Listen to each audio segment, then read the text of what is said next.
सात्विक भोजन, अच्छी संगति, क्योंकि और अच्छा अन्न, सबसे ज्यादा मन को बनाने वाला यदि कोई है तो वो अन्न है।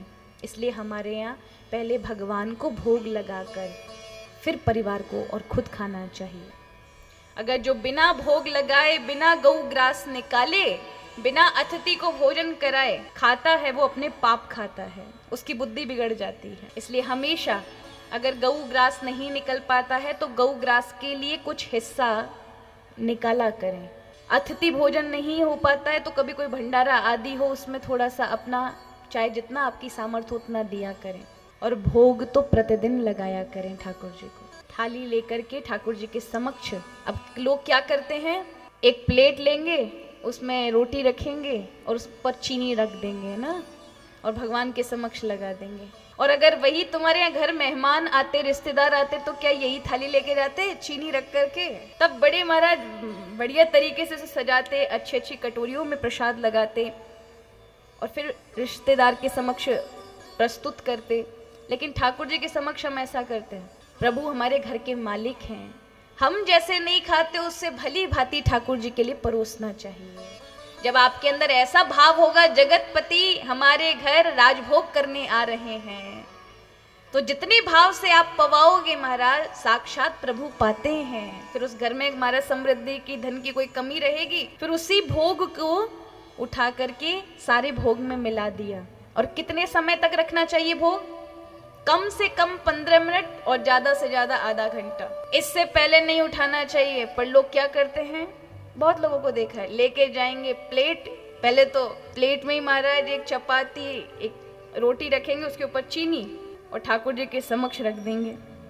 अब प्रभु सोचे रोज रोज यही लेके आता है, मन नहीं है, लेकिन थोड़ा मन बना के बैठे, चलो खा ही ले, अब के घर में विराजे हैं तो कुछ तो खाएं। खाने के लिए बैठे इतने में बगे बगे यार थाली उठा के ले गए। ऐसे थोड़ी ना होता है।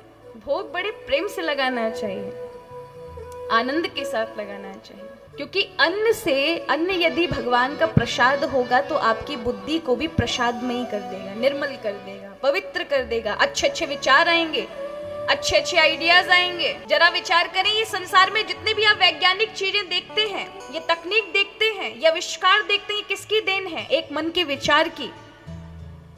किसी के मन में कोई विचार उठा और वो आविष्कार का रूप ले गया, चाहे वो ग्रेविटी का प्रिंसिपल हो, या गाड़ियों का आविष्कार हो, बल्बों का आविष्कार हो, पंखे का हो, ये माइक फोन का हो। सारे आविष्कार सिर्फ एक विचार से ही तो है। जब मन किसी दिव्य चीज पर विशेष रूप से केंद्रित हो और आपकी बुद्धि शुद्ध हो, सात्विक हो, तो अच्छे विचार उपस्थित होते हैं। अब जरा विचार करो, कितने लोगों के सामने पेड़ से सेब गिरे होंगे? कितने सारे लोगों के सामने रात दिन पेड़ से सेब गिरते हैं। जहां जहां पेड़ हैं, उत्तराखंड चले जाओ, वहां सेबों के पेड़ हैं, तो सेब गिरते हैं। लेकिन किसी को नहीं पता था कि पृथ्वी के अंदर गुरुत्वाकर्षण है।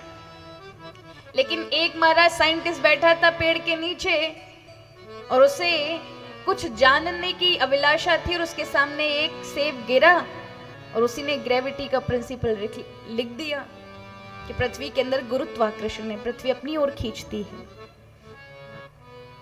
तो ये किसका विचार है? मन का ना। किसी की बुद्धि में ठाकुर जी ने इतना प्रकाश दे दिया कि जो दुनिया नहीं देख सकी रात दिन उस कार्य को, और उस व्यक्ति ने उसी कार्य में एक दिव्य क्रांति ला दी। तो आपके मन के विचार ही आपके जीवन को बहुत ऊंचाई तक ले जाते हैं।